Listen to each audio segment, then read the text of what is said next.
pretty eventful. But yeah, a lot to cover. How are you going, man? Yeah, good. I'm a little bit tired. Yeah, we're both exhausted. We should apologize to you guys. We could not do the download yesterday because there was a town hall on around the same time, and TSG came in as an emergency moderator. So all in all, I just wanted to say I thought you did really well with that town hall. You didn't overstep your bounds. You didn't like really put out any of your own opinions or anything like that. You did a really good job moderating, and you kept it on track for the most part as well. So I definitely fucked up on. I definitely fucked up on the keeping it on track thing. I'll openly admit to that. No, I think you did a pretty good job. Well, at least for the first hour, it was on track. And I won't lie, I was tired then as well, and yeah, I was just like, oh my god. Anyways, I thought that might have been one of the best debates we've had in Illuvium. I think it's just the decorum, the honest conversation and stuff. It was some of the best conversation we've ever had, and I think that's really good news for Illuvium and its community moving forward. And hopefully we can heal from some of this controversy that's happened this week. We're going to cover that at the end of the episode because we might as well get all the other stuff out of the way first. We're not going to go super heavy into it. I don't want to say anything weird or anything like that. We're going to talk about what's happening and just keep you guys informed as objectively and unbiased as we possibly can be. Okay. First thing on the menu, let's do all the leaks. They've been really great this week. It won't take us long to smash through it. Let's jump on it, okay? Firstly, we have this sick links banner, all right? I love this thing, and I'm actually really considering getting it made up in a nice frame, post and everything, and chuck it on my wall somewhere. I don't know how to describe it. This thing is just, I wish there was more of this sort of stuff. I would love to see one with Scoriox, Fiery, and Furiox. That'd really make my month, but no, this is really cute. Yeah. Art is always cool. Like I don't know what to say there.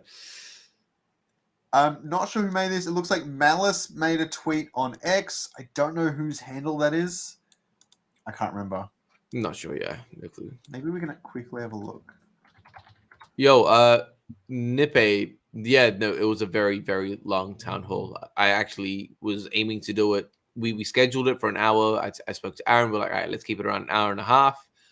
Yeah, it kind of got out of hand. I didn't expect it to go 2 hours, but yeah, it is what it is.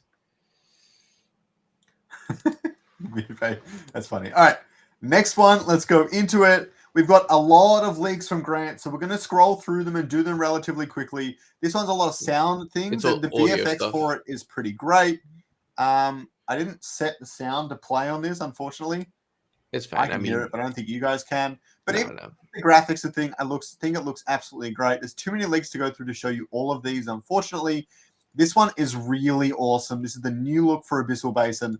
Now, had you have shown me this without showing me the prior version of Abyssal Basin, I probably would have no idea what you're talking about. Honestly, I've been having that a little bit. I know other people have noticed, but I don't know. I've got this vision of what it looks like in my head, so I can't really visualize it. But these side-by-side shots were awesome.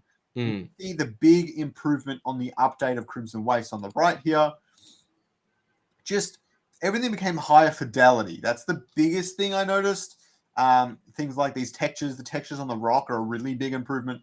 The way the grass is generated and everything, and the path looks a lot less blocky. So overall, big step forward. I'm excited to see the upgrades to the regions come PB3. Mm-hmm. Also got this guy. He looks pretty cute. He's one of my favorites. I'm loving all these leaks, especially animations of like the poodle moth. It's so cute. We have a rendered out one in a minute though. Whoops, wrong one. Look at this bad boy. This thing is so cool. I can't wait to see this animated. And I love how it's got all the legs and everything. That must be hard to animate this thing walking and stuff. Like it's got such uncomfortable limbs. You know what I mean? Yeah. Oh, I could not do it. Okay, we keep saying this, and we're pretty close now. I mean, we can see all the quality of all of these things, but once we can actually collect them and use them, like I think that's where it's really going to be fun. And you see them in your deck builder. But I think it's going to be really cool. Yeah, these just they smashed it. Dimitri and Grant smashing this completely. Yeah, every alluvial in Illuvium feels so modern. It not just feels modern, it feels so unique, right? Every character has its own personality. Like these two here, they're not similar at all, right? But if you take two like ice Pokemon in Pokemon, right? And some of them have some similarities, whereas these two, they feel so different to each other. They feel like they play so differently, and that they have different behaviors in the real in their world, which is it's just so I cool. I mean, just can't wait. we also do have similar like I won't say similar, but the archetype. You kind of look at Sia and Jolun, right? Like the big tanky guy who's a fire guy, and then you've got the ice version of that with the polar bear. So there are like archetypes that you can't run away from. Sorry, I'm going to answer this question. Zoe, about official prizes to win crypto with PvP. Potentially, we're discussing it. We're trying to see whether it makes sense or not. Obviously, we don't want to be running through our our allocation of prize pools to when not everyone has access to the game. So that doesn't necessarily make sense. I will say though, Zoe, especially myself, I plan on hosting lots of tournaments myself. I will be helping Wildfire organize lots of tournaments themselves as well. So I'm just saying that when PvP beta does come out, I expect lots of people to host their own grassroots tournaments all over the place. There might not be any Illuvium official ones because, as TSG said, that would be unfair on those that cannot play the game. But everyone else, you bet there's going to be hundreds of tournaments going around from lots of different kinds, especially since we get a deck builder. Now, we might not get custom matchmaking, which would be a shame and make that a lot harder. But you never know. There might be some stuff going around. So this one here I love as well. I'm excited to see Tiger Boreal unfold. I don't know how interesting you can make a plane of ice. But so far, so good. It looks pretty great. I'm a little bit skeptical. But they pulled it off with a desert, so who am I to judge, right? Oh yeah, we'll see how it comes along. I'll be honest, I haven't played any of the internal, the new regions for a long time, so I'm in the same position as you are here. These emotes are great. I love them. Yeah. They don't need to be crazy. They just need to like build on the IP of Illuvium, which is what they're doing. This thing is sick. No idea what this is. A trophy or a special drone of some kind. I don't know. Looks like a badge, right? Yeah. I got no clue. Ooh, animated poodle moth. Oh, it's stunning. Yeah. I love his eyes. Yeah. Looks like he's looking down at you. And we got Dimitri and the little baby. Very cute. I love Grant's comment here. At age 7, each young boy is torn from his mother and makes his own way into the wilderness to return a man. I think the idea is that maybe this one's the mother, this is the father, and then this is Dimitri's son when he returns. Gee, I don't even know, man. I don't know what Grant's plan was, but either way, I had a good laugh. All right. Okay, so if we're happy to move on, we're going to jump into and see the updated roadmap. Were there any on this one? Were there any major changes? Not really, right? So, I mean, it's the good thing is that we released the roadmap in PB3 and Wave 2 is still in Q3, so that's good. Q4 still everything looks the same. I think the difference now is we moved Illuvium Arena Mobile to Q4 of 2024, and I think that's reasonable. Yeah, I mean, I'm excited. Nothing's changed too much, but yeah, well, I like what I'm seeing. And again, I know for a fact. Oh well, we all know when Wave 2 is coming out now that that's been announced, and yeah, PvP is. I mean, what? There's a month and a half left of Q3, so shit, start counting on the calendar, right? So I did actually want to bring that up. Illuvium Arena PB4. Is that what you're referring to as the mobile launch? No, 2024 Q4 Arena Mobile. Ah, right. At the very end, yeah. So what's Illuvium Arena PB4? I did not know that was going to be a thing. I'm again as someone on the marketing team, I'm unaware of what the developers have planned for the next integration of that. So obviously we're going to be doing PvP in PB3. In my educated guess, it would be that a further integration, a further development on that finding out the bugs that were kind of revealed in PB3 and smashing those out and introducing some new features. That's kind of my assessment. Whether that's accurate or not, I can't say. But all right, the next one we got here is the burn report. I actually did not look at this at all. Did you see anything? No, nothing crazy out of the ordinary. 4-month average is still at the 1.2 mil mark. I think the most interesting thing would have been if this changed drastically, either lower or higher. But this seems pretty par for the course. So it's good to see that they're keeping it managed to what they were expecting, right? Like their plan is about 1.2, 1.3 per month, generally speaking, and they've stuck to that so far. That's pretty much all that matters to me at this point. That's the big one. Cool. Yep. Yeah. This was the July burn report, so I don't know. We might have missed the June one. I don't think they shared one. Yeah, I might be imagining things. I'm not sure if we missed the June one, but they're back on track. Hopefully, the August one will come at some point after August, I suppose. Hopefully, not too late. So the next thing is huge. Illuvium Beyond is happening in 1 week, or at least that was from that announcement. It's coming about 5 days from now. Yeah. It is on its way. We should spend a little bit of time talking about this. All right. So first, we're going to go to the What to Expect page.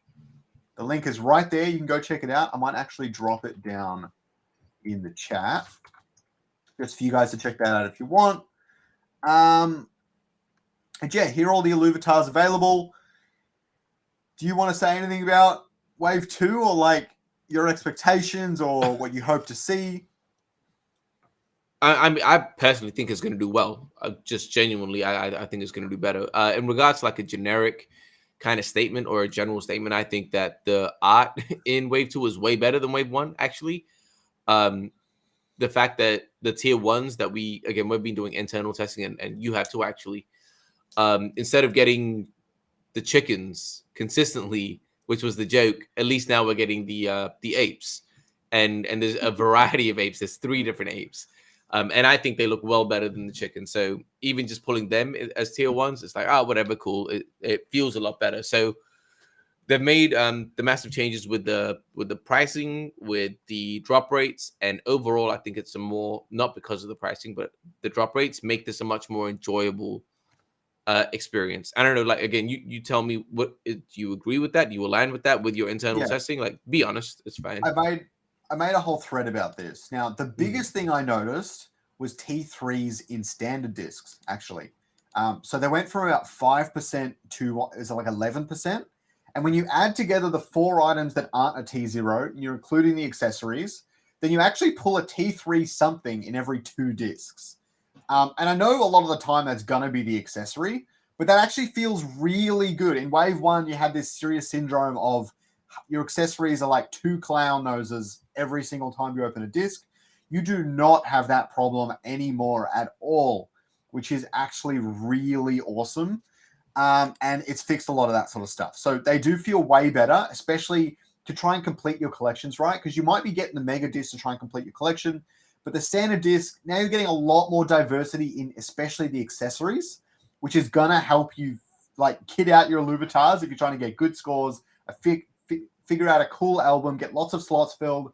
It's going to be a way better experience. And the mega discs, they just feel so good. Getting a 1250 Illuvatar did not feel that great because it was like a common expression stage 3 links, which is okay, but you get them from the standard discs. But now you don't have any of that stuff. Basically, every single mega disc has some sort of you still get the linkses. You still get the linkses, but with a better background or something. Yeah.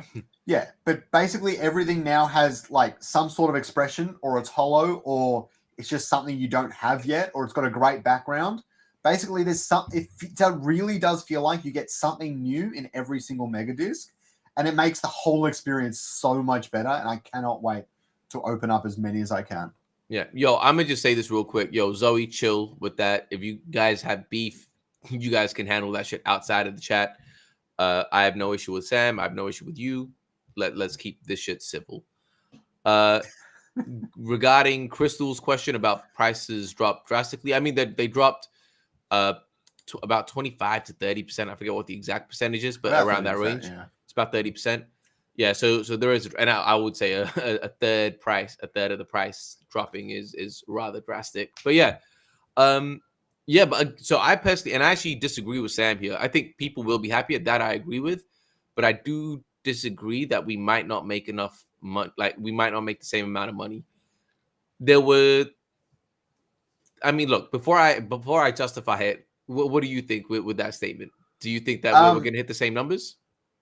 And No, none of this is financial advice. We're just having a conversation. I was gonna say no. Mm-hmm.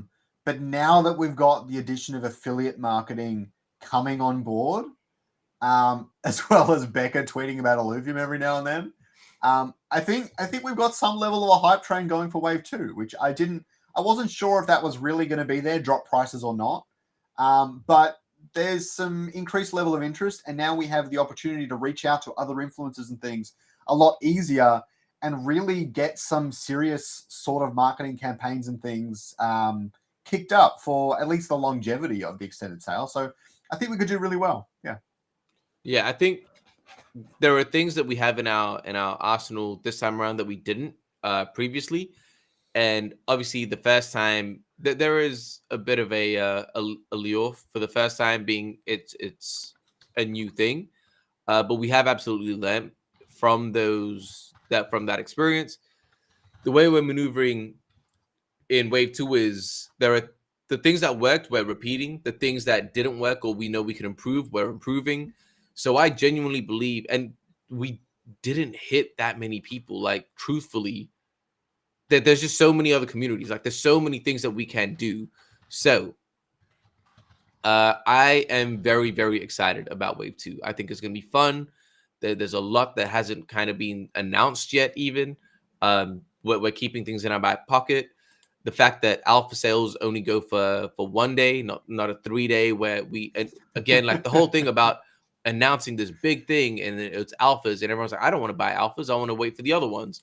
Like, we learned from that. So even like our big, and I remember I did the 24-hour stream and I was dead for the next like couple of days. Like Kieran was like, yo, take a couple of days off. And I did. And when I came back, I saw the feedback was, yo, those no marketing push after the alpha sale. Like what happened? We took that on board. So we are now not pushing as hard for the alphas and letting that be a bit more of a natural thing. Of course, there's going to be some activations, but our real marketing kick is going to be for the non-alphas, where the majority of people are going to be looking at the product anyway. So there are things that we've learned and we're implementing, which I think are going to lead to a much better result. And I wouldn't be surprised, and this is obviously, look, I'm speculating. I wouldn't be surprised if we do the same or more in revenue, even with the price drop, or at least activate the same or more unique wallets in what we're doing, whether that's existing wallets already, reactivating them and then getting some new ones, or just completely new. I genuinely believe that this is going to be a big one. Yeah. And again, I could be wrong. Look, publicly, I could be wrong. I just obviously don't think I am. Revenue aside, I'm more interested in the quantity of discs, if more discs are sold. But what's going to be interesting is there's also less SRV2 in the system.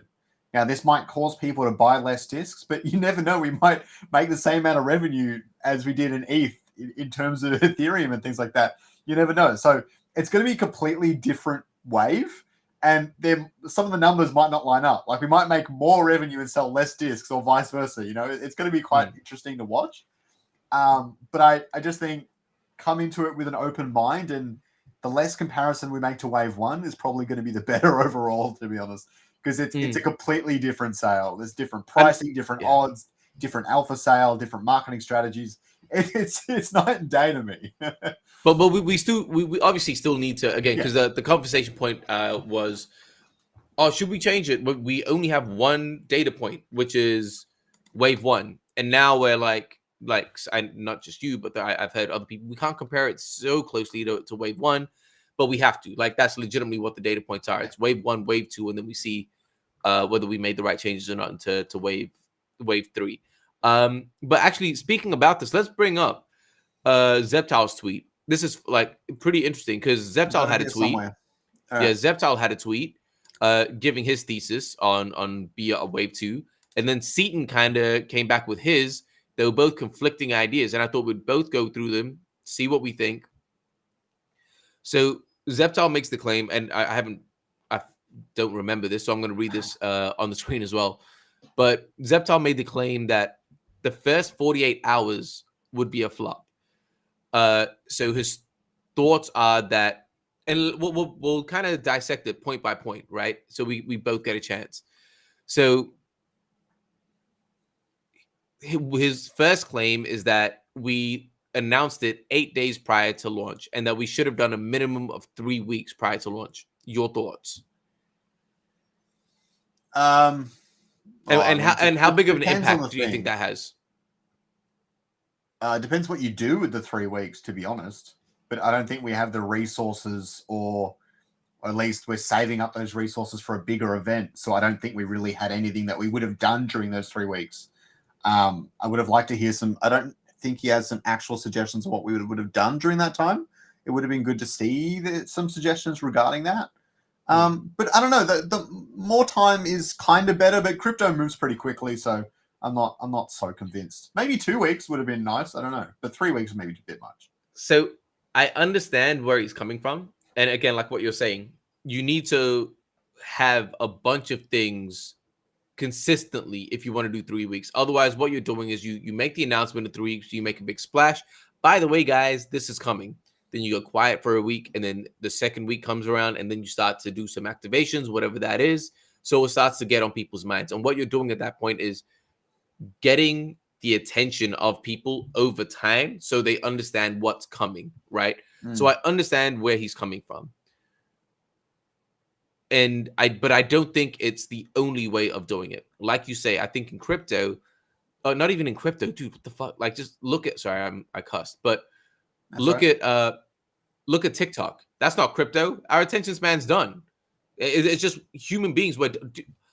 I go from my bedroom. I go from my bedroom to my computer, and I'm like, oh, I need to get this done. By the time I get here, what was I gonna do? Our attention spans are done.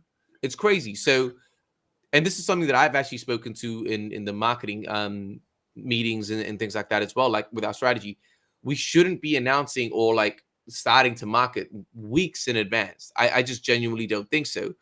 Not for these products anyway. Maybe when it comes to open beta, things like that, that's 100%. But for something like this, the sale is going to go on for 90 days anyway. Put it out a week beforehand. It's fresh in everyone's mind. I think what's going to be more impactful is, again, if we do something like what we did previously with the crazy amount of raffles, and everyone's thing was flooded with that for 1 day. I think you make a big splash on 1 day, and that's what breaking news is, right? If I ask you what was breaking news yesterday, you guarantee have no idea. But whatever it was yesterday, you knew about it when it happened, and you might have talked to your friends about it. So you need to make a big splash in that moment. So I understand where he's coming from, but I don't think that the avenue that we went through, going through, I don't think that that's putting us in a bad position. So then he goes on. Oh, sorry, go. I was just going to say, sometimes I like to put myself in the consumer's shoes as well. Whereas you have a more standard product where you have like for example, if a video game was coming out, you're marketing it like a month in advance. That's because you got lots of gameplay trailers you want to drop in between and stuff like that. But at the same time, you got to think about your consumers and who they are. And for the case of maybe like, let's say Cyberpunk, it's a big game with lots to do and lots of gameplay elements. The people who want to play that might want to play it for like 24 hours straight and just like get some Cheetos and some Mountain Dew and just dig into it. And so you want to make sure you give them plenty of lead time so they can they build their life around it.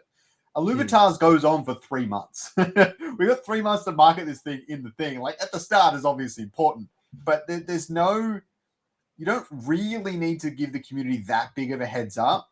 And they're going to miss out on something. You know what I mean? I think the alpha sale a little bit. But as you said, we're not really focusing on the alpha sale so much this time around.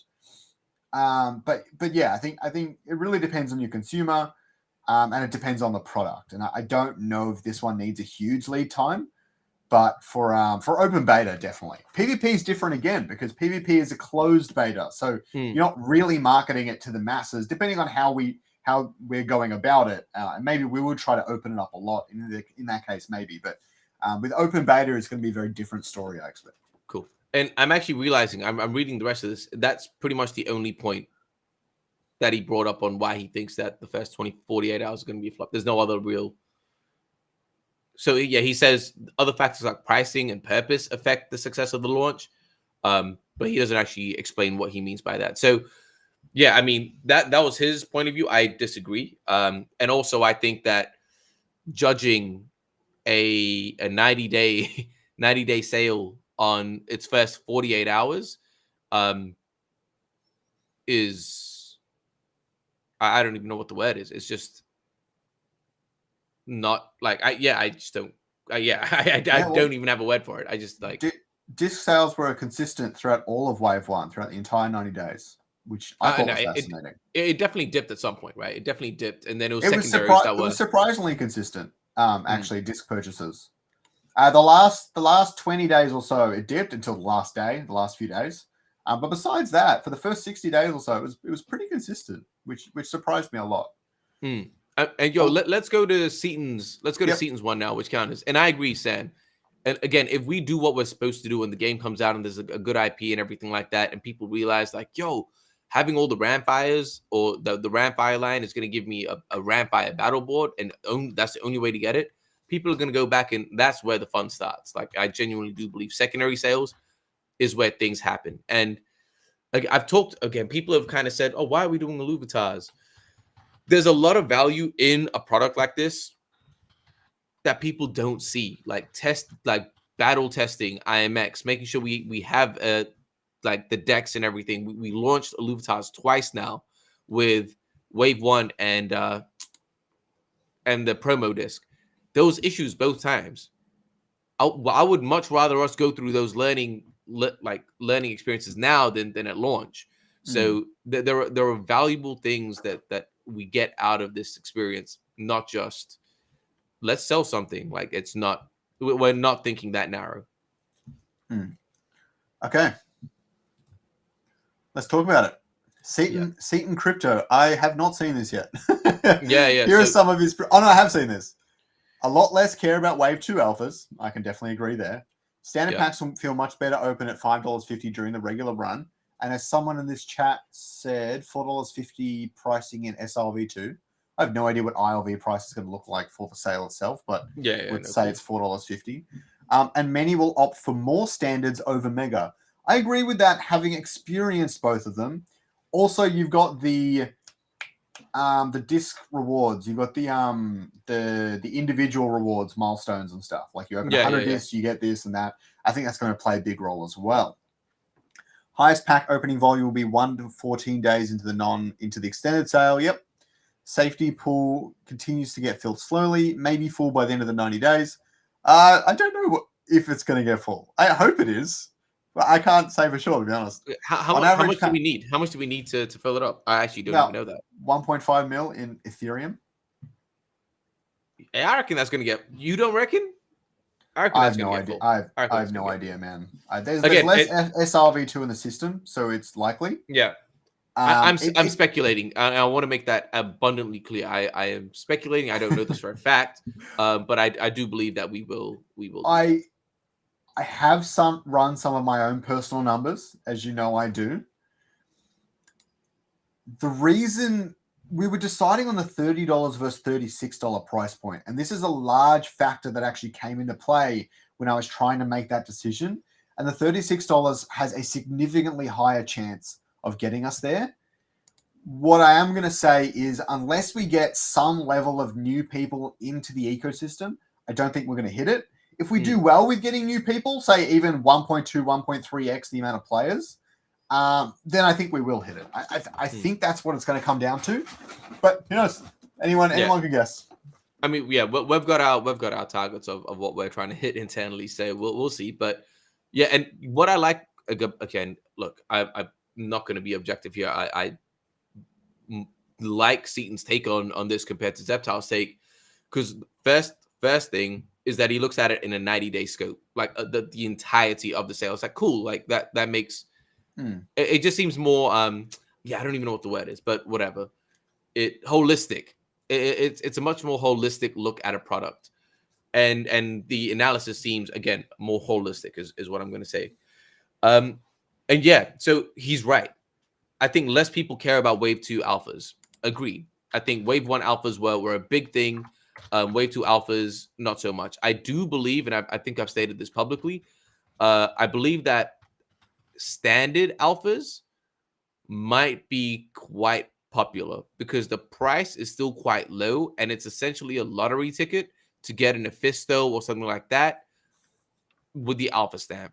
So I do believe we might see quite a few people go a little hard on the standard alphas because it is just a lottery ticket. If you get something crazy, that's a big win right there. So me personally, I'm gonna be doing that.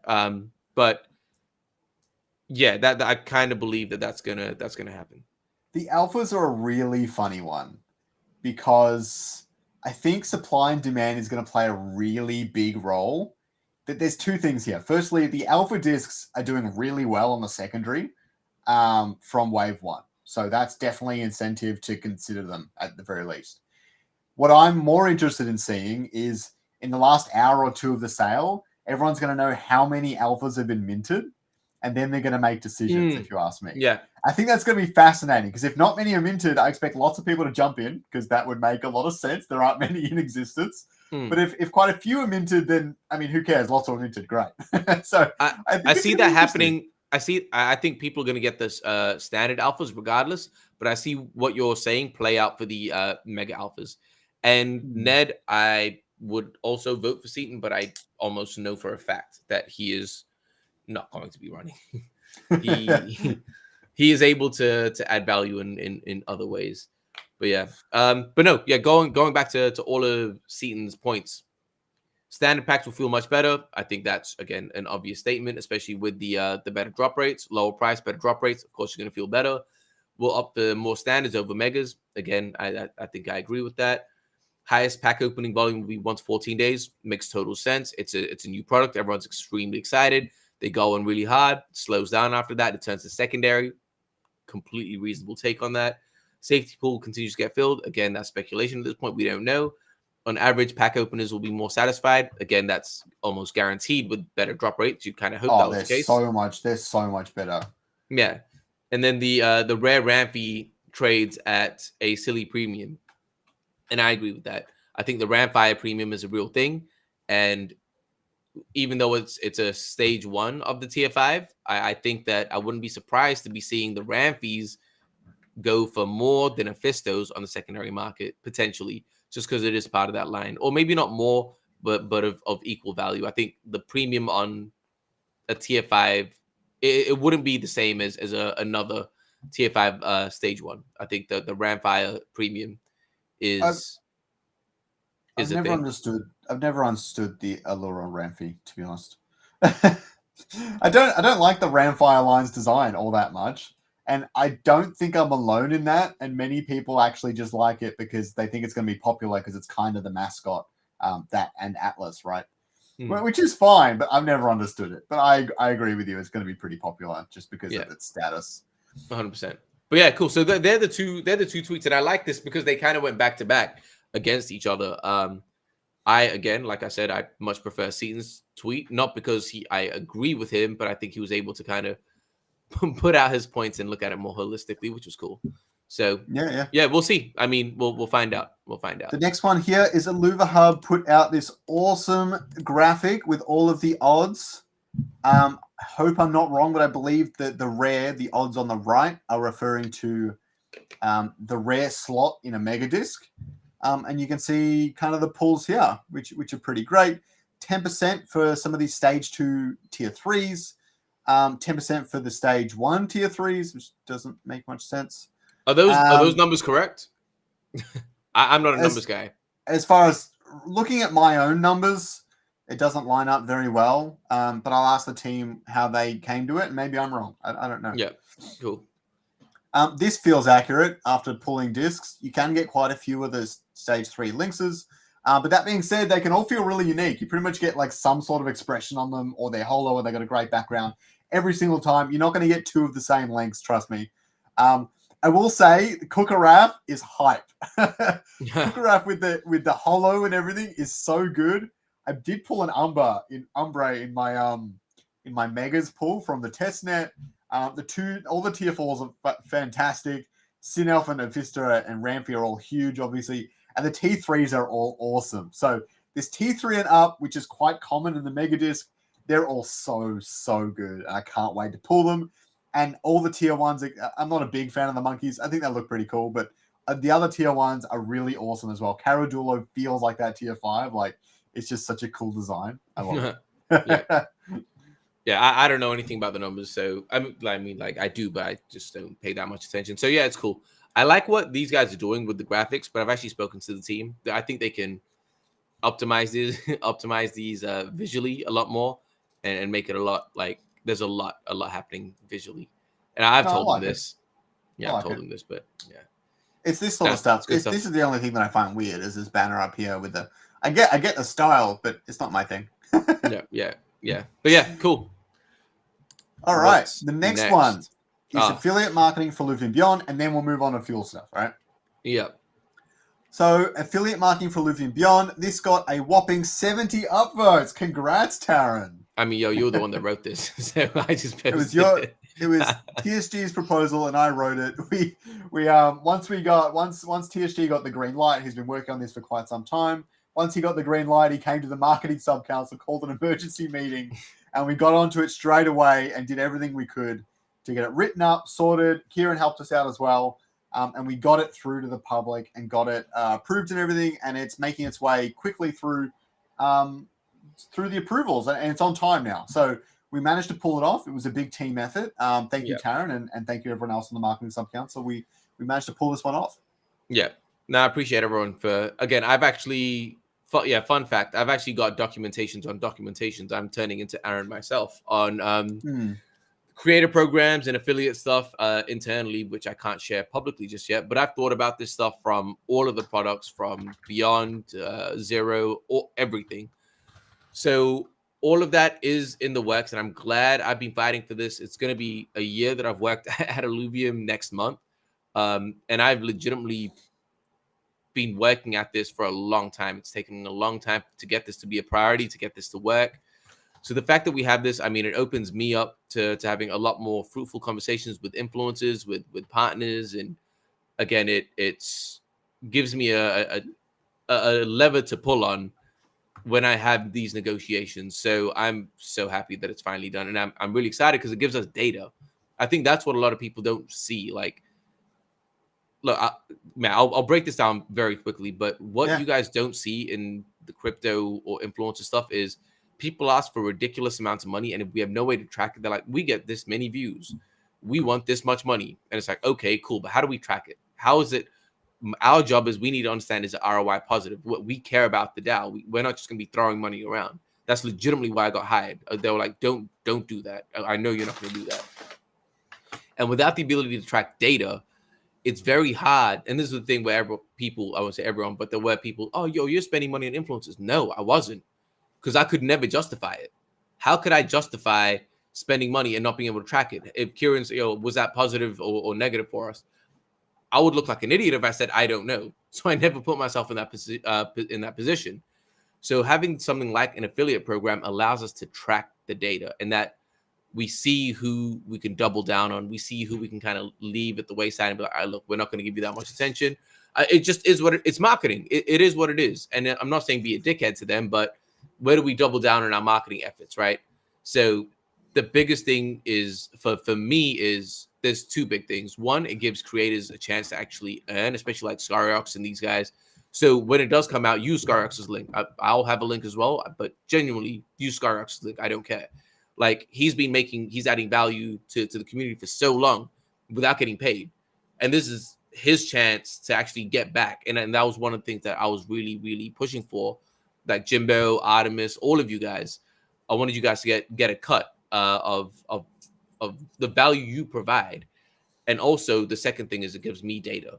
It gives me and the team data. So in my opinion, it's a win-win situation. So I'm glad that it's finally being implemented, especially for wave 2. I think that's going to be really, really interesting. And me and you have spoken about this. Like, if how much content can we make about Beyond? Like, after a couple of streams, like it's, you know what I mean? But if we're incentivized, we can do more streams. I guarantee we're going to be more creative. Oh, we can do a stream where we open this, or I can only open 10. I open 10 and I give them all away. We can come up with these ideas, and we're incentivized to do so if we're going to get a cut.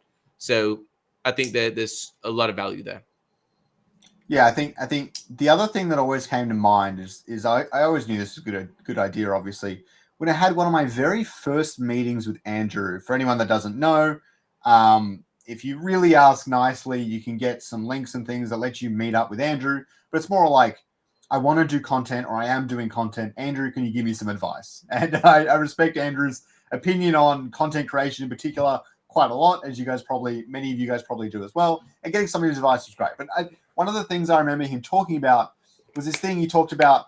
He wants to start the first ever decentralized marketing arm. And this is one step towards that, where basically you have a game and it markets itself. Now, this was before Andrew Tate. And I don't want to say my opinions or anyone's opinions of Andrew Tate or anything, but you can't deny he figured out this decentralized marketing thing with his affiliate stuff and things like that. He was everywhere and he didn't make any posts himself. Having that sort of power over the Web3 gaming and Web2 gaming industries is a power that gets a lot of people into an ecosystem. And this is one of the ways we can start to monopolize Web3 gaming as a whole. Because if, for example, someone like Crypto Stash or On-Chain Gaming goes, okay, I can make content about this game, or this game. These ones don't pay me anything, and this one pays me a lot because I have a great audience that really likes the game. I'm gonna choose this one. So it's just incentivizing and building on that foundation that's already in Web3. And don't ever get it confused. Like, creators will still get paid. Like, there will still be companies that say, we're gonna pay you $5,000 or $10,000, whatever, crazy, $50,000 for a video, where they have no right to do that, or it makes no sense to do that. They still will do that, and creators will still say yes to that, because obviously that's a bag. Like, creators need to eat. I don't think that's the right thing to do. If you don't believe in it, again, I value reputation, but I get it. Creators need to eat. So that still will happen, but at least we give the option. And I think a lot of the creators that fake their numbers, this and that, they're not going to like our system because it's an honest system. We can track that shit.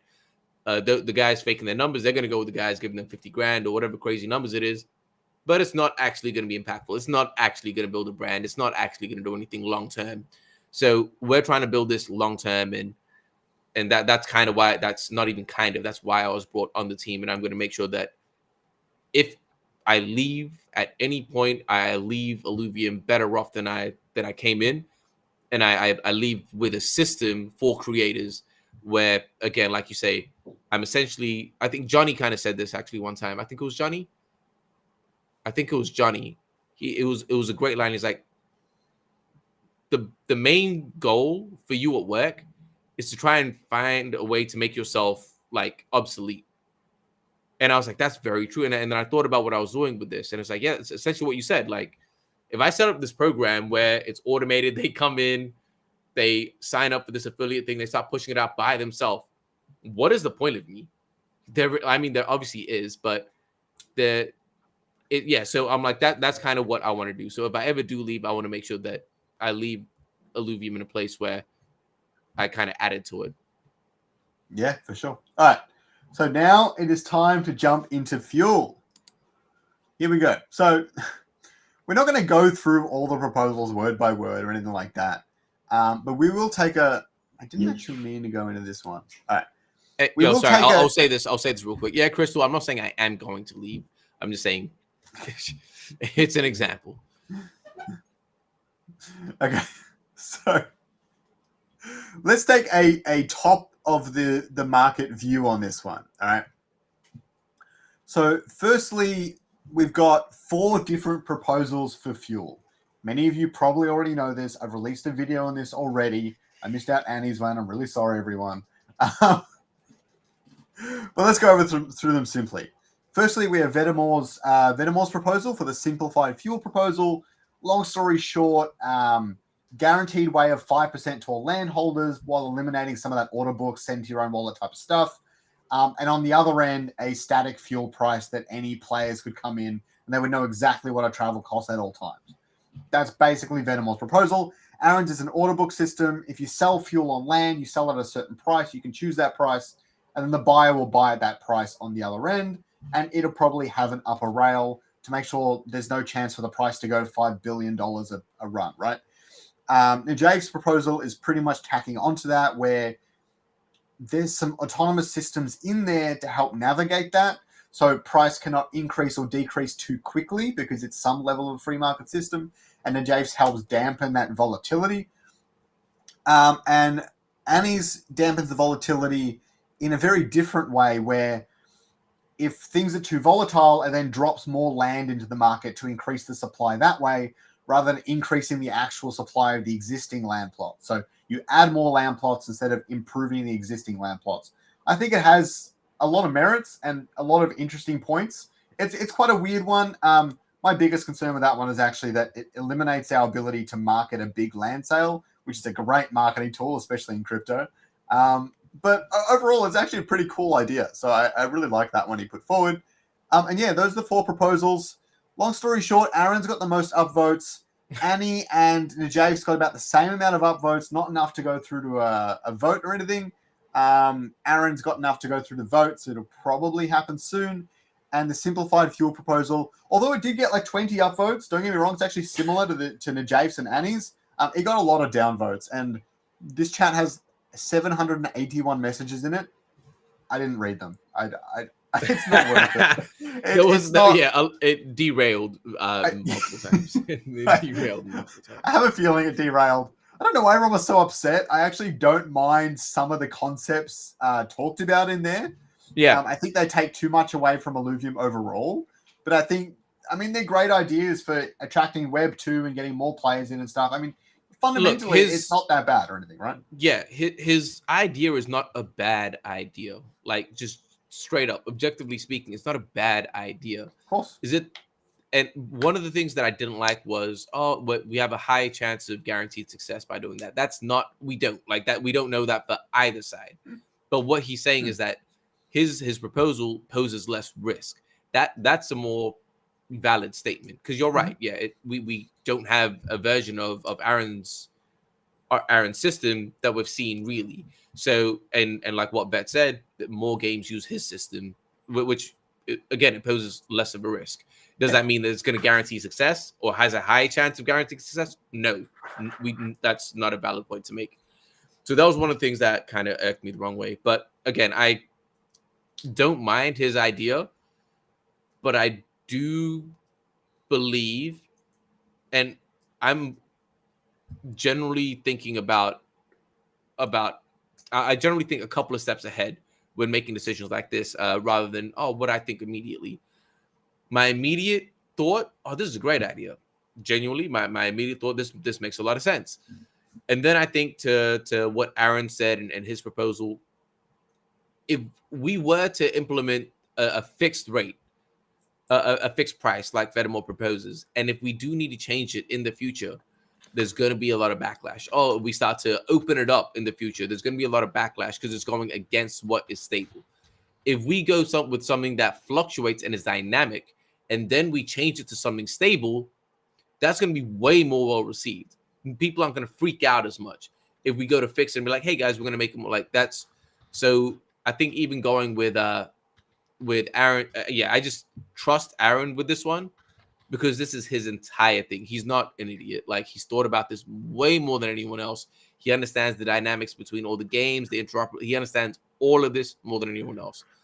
I get what Vedamore proposed. I understand the value in it, but I believe that Aaron just has way more understanding of this entire ecosystem than anyone else, more than Grant, more than Kieran, than anyone else, as he is the one that kind of brought this all together. So to me, I would like to at least see Aaron's vision come to life. If it fails, we can tell him we tried it your way and it failed. we can amend it now. I'm more than happy like that. Again, I personally hate it when people are controlling and I have a vision for something. They control me. It fails, and they say, "But you didn't do a good job because it wasn't you controlled what I wanted to do." If I played it out exactly the way I wanted to and it failed, I'll be the first to put my hand up and say, "Yeah, I messed up." And I think I think Aaron deserves the respect to do that. I think we should give him that chance to let him play his vision out. If it works, incredible. If it doesn't, we call him out, and he's gonna be man enough. He's gonna be like, he's gonna stand up and be like, "Yeah, you're right." Like, he's definitely gonna do that. So, I think my thoughts on that. I've quite a few thoughts on the topic, and it's quite interesting. Ultimately, I think the best outcome would actually be some sort of hybrid here. But that being said, the upper rail is kind of just like a static price, and if it hits that, then it's always that price, right? So I think that it already is incorporating a lot of those static price elements into Aaron's proposal.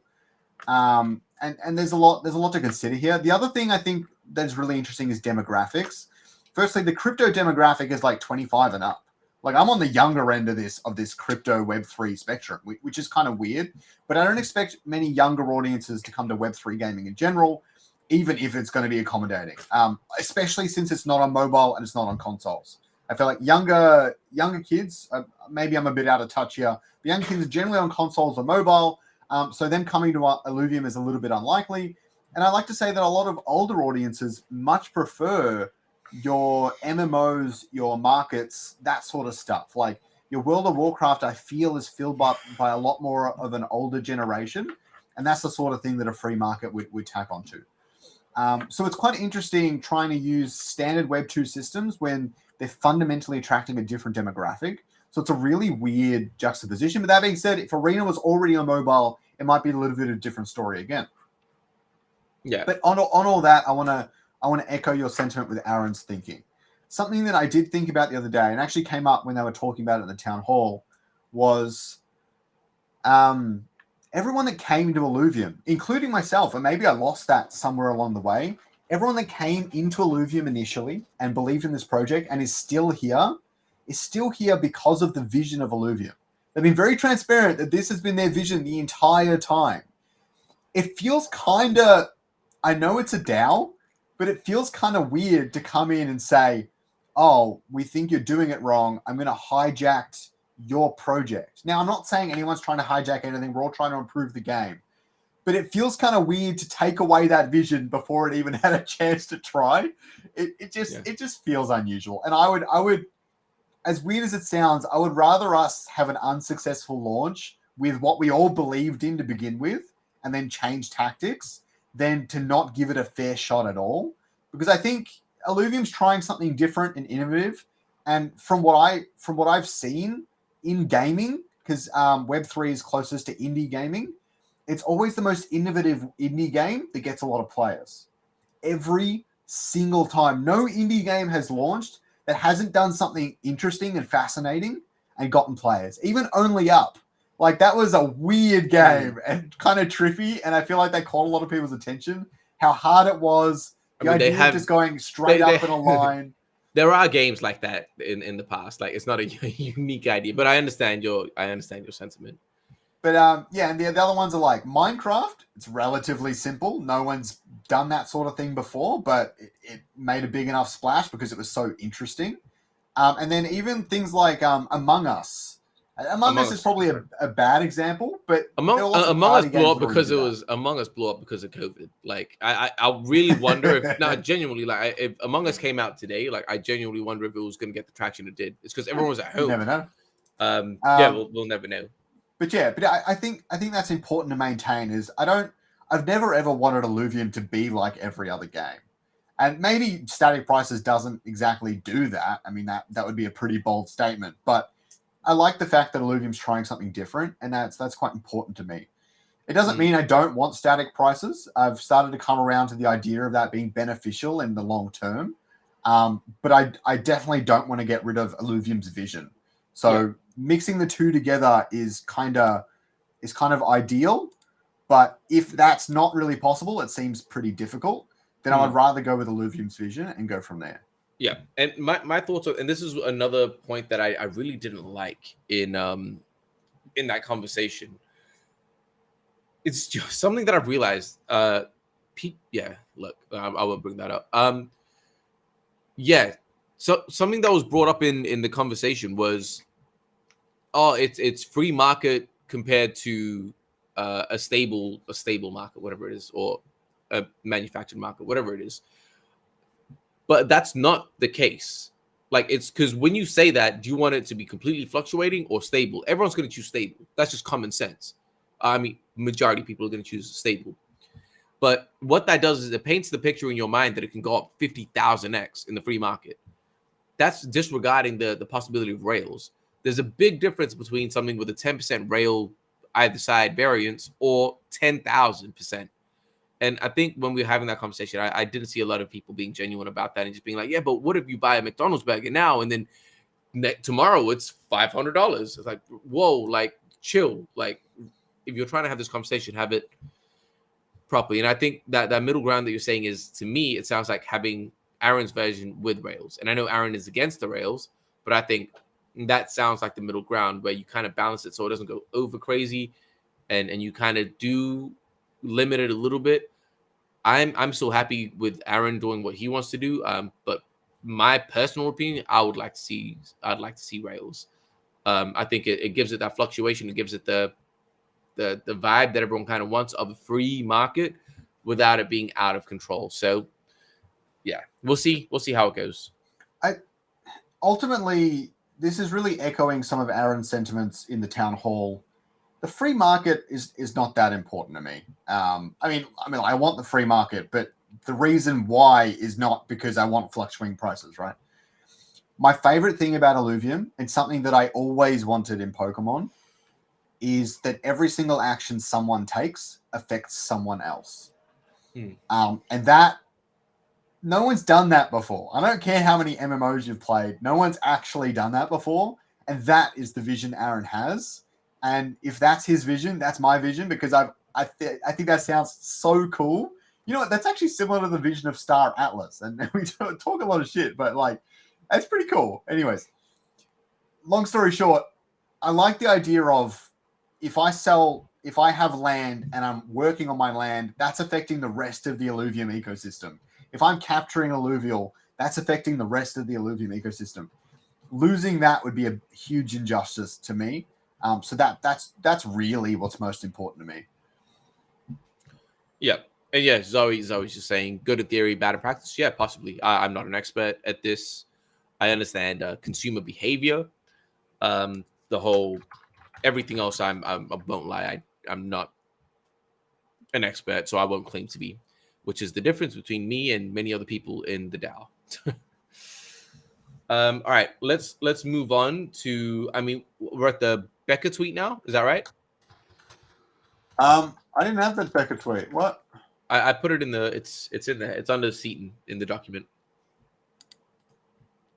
Oh right, okay. Yeah, I mean, look, like we don't need to go super deep into it. The reason I wanted to include this was, one, it seems like there's a lot more sentiment, a lot more activity, and actually, this is not even it seems. I know this for a fact. We checked this before.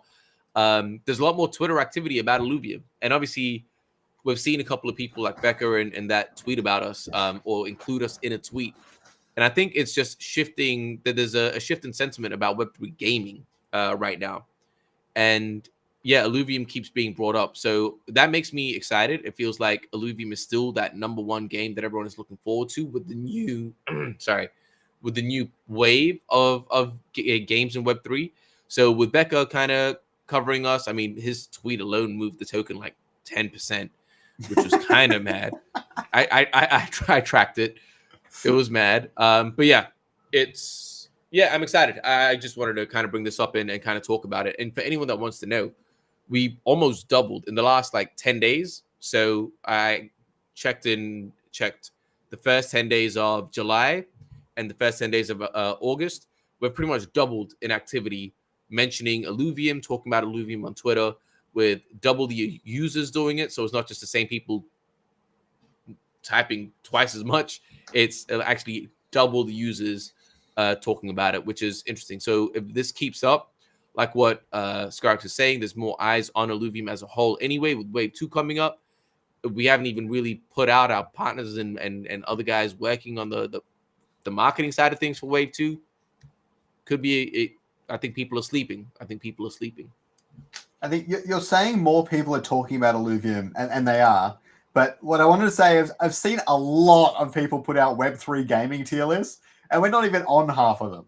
I think it's quite fascinating that so many people are fading Illuvium, whether by design or because they don't know much about it. But Alex Becker, which I would call probably the biggest and most well-known metaverse advocate, has consistently put Illuvium at the top of his list. He owns the biggest Web3 in Noir or whatever it's called. Neo Tokyo? Yeah, Neo Tokyo, sorry. He has the biggest Web3 community, basically, which is Neo Tokyo.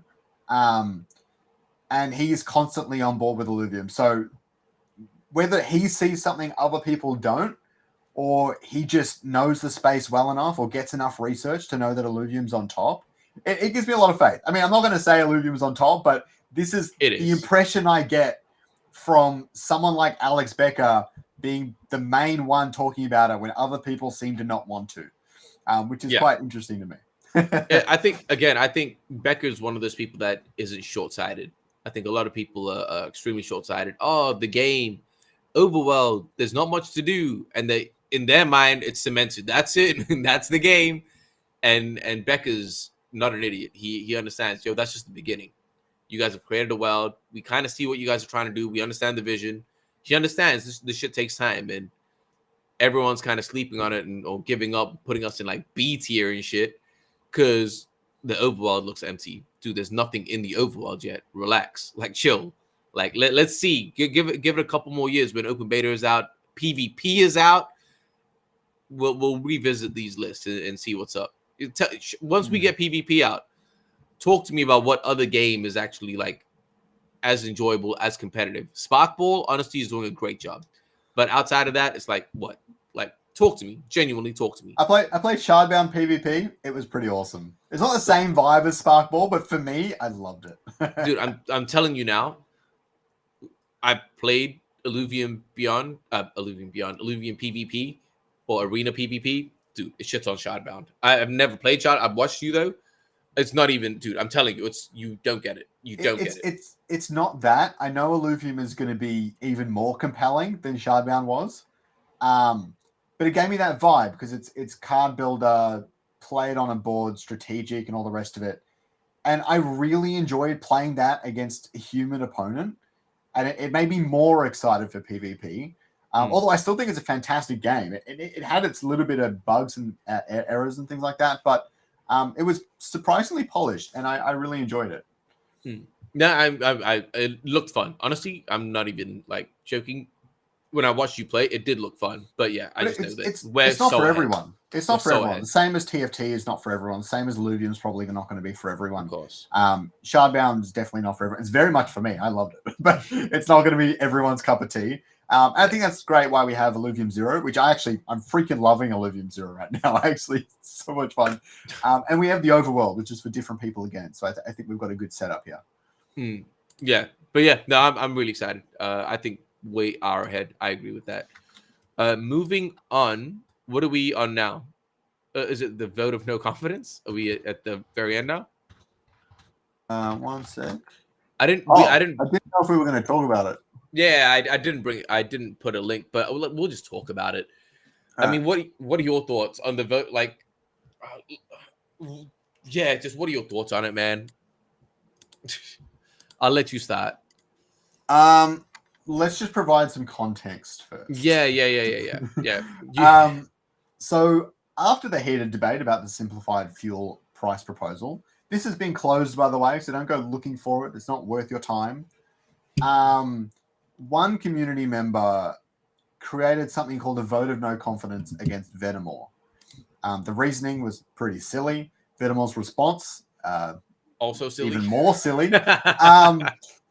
But basically, he was trying to say Venomore's not fit for council and he should be removed. I don't believe this had anything to do with the proposal. I saw him say that many times in the vote of no confidence chat, even though a lot of people seem to think so. It came off the back of that, so I definitely understand the confusion. Basically, this person didn't like the way Venomore spoke to them when they were having, let's call it a discussion in that chat, and then he made the vote of no confidence. It had about 50 votes down, saying those 50 people didn't think he should be voted off, and 30 votes up, say, from people who thought he should maybe be removed from council. For anyone who's not familiar with the process, it goes through this. It should be a bit more formalized the way they structure the reasoning and things. But basically, it goes through this process. If it gets 50 votes up, then it technically goes to a token holder vote where everyone uses their VILV to vote, which is a square root of your stake tokens.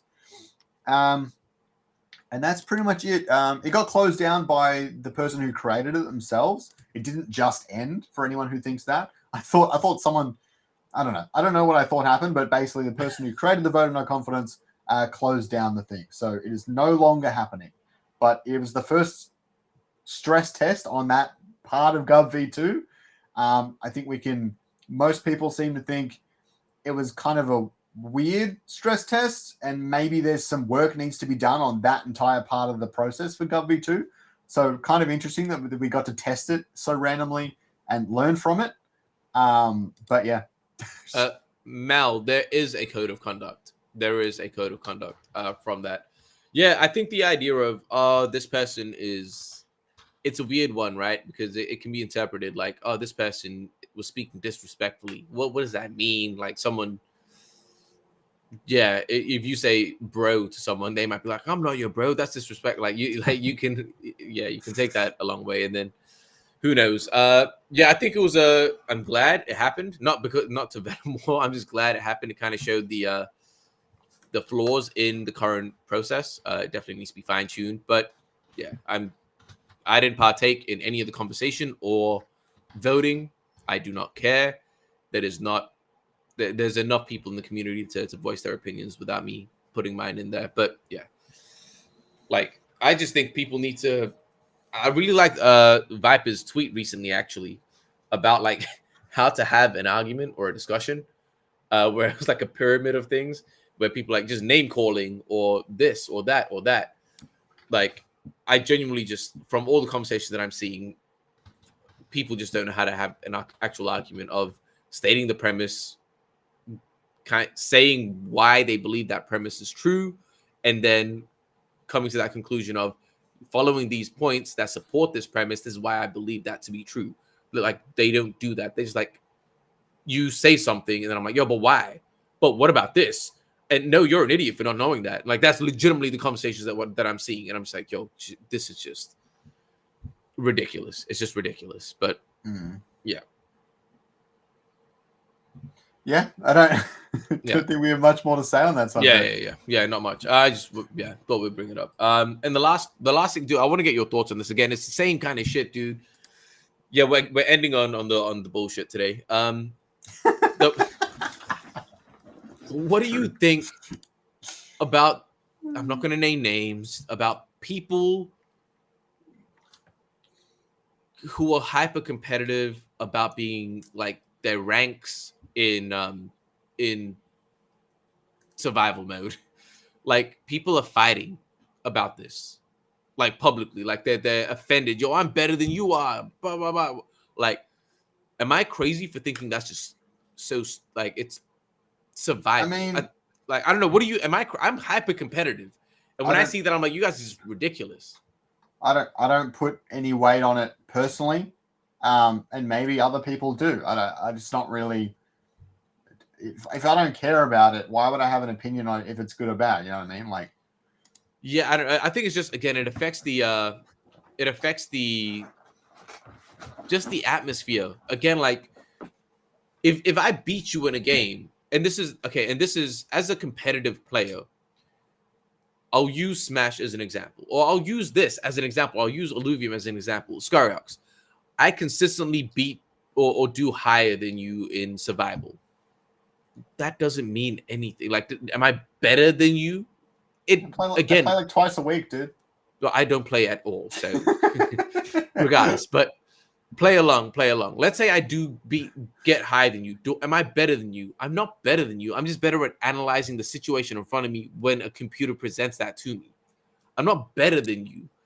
The only time that I personally think it makes sense to shit talk, dude, you suck, man. I can is if I have a positive record on you. If we play each other competitively with PvP and I'm beating you, if I beat you if I'm 1-0, do I have the right to shit talk you a little bit? We're rising we're kind of just talking shit. If I have a 50-0 record on you, dude, that's when I'm it's proven. It's there. Do you get what I mean? I've gone out specifically to beat you 50 times. You haven't even beat me one time. I'm the greatest.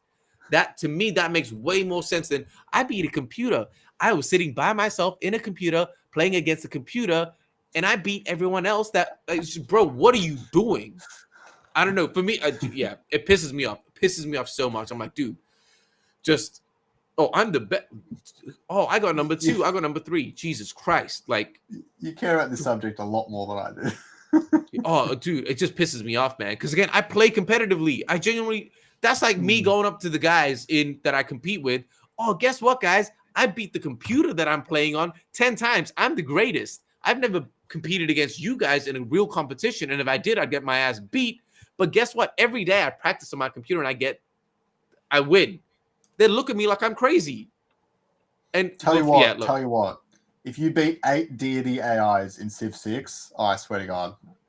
I don't think I beat 8, but I played deity. But yeah, but it's the same shit. Again, but even that, dude, playing against deity and then winning, I'm the best. Dude, you've never actually been tested. Yeah. You've never been tested. And yeah, I'm only now looking at the comments, but yeah, dude, I get pissed off about this. It's just like, bro, just some humility would be nice. And again, some light-hearted shit talking in this position is fine. Like, yo, I beat you here. But to legitimately walk around feeling like, yo, you're the greatest, or like your position means something against computer, and treating other people differently because of that, the level of arrogance that we see with it, to me, I'm like, bro, this is just unwarranted. Like, you're just being stupid. You're just being so stupid. Like, if you have a record against everyone else, PvP, where you're just, that arrogance is warranted. I get it. At that point, I get it. But people are acting like that when there's 50 people playing the game, bro. What are you doing? It's just like, yeah, I think people are just tough behind the keyboard. Like, yeah. Sorry, guys. Yeah, look, I'm ranting. I said we were going to finish on the bullshit. I am ranting, but yeah. I think for me, it's more a matter of respect. Like, talk what you want, flaunt your accolades if you want, but definitely don't be toxic to other people. You know what I mean? Like, keep that in your pants, regardless of how good anyone is. But I don't mind people talking about their accolades and how they feel about things, and I definitely get your point of view where, especially for me personally, and I know for you, it sounds like PvP is much more interesting a stat versus against AI day after day is kind of a weird thing to brag about. It doesn't make a whole lot of sense, but and PvP is a lot better.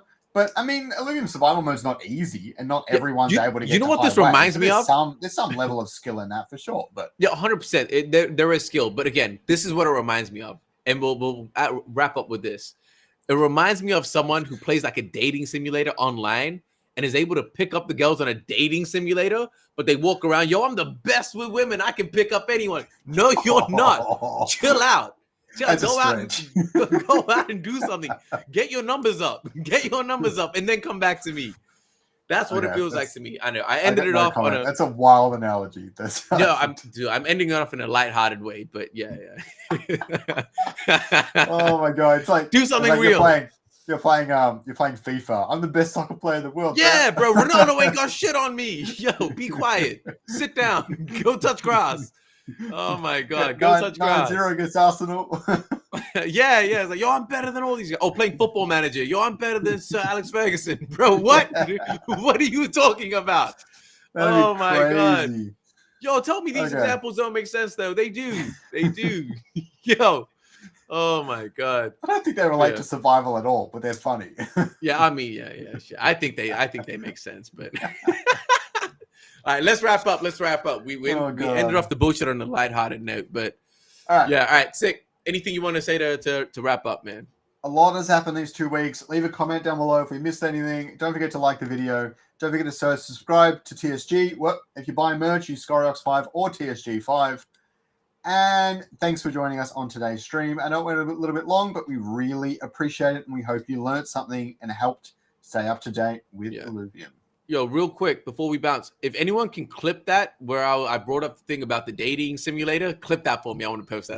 That's amazing. That's a clip right there, bro. Clip Crystal, that I think shit. That's on you. All right, chuck it into a short. We'll upload it. All right. Yeah. Have a good day, guys. Peace.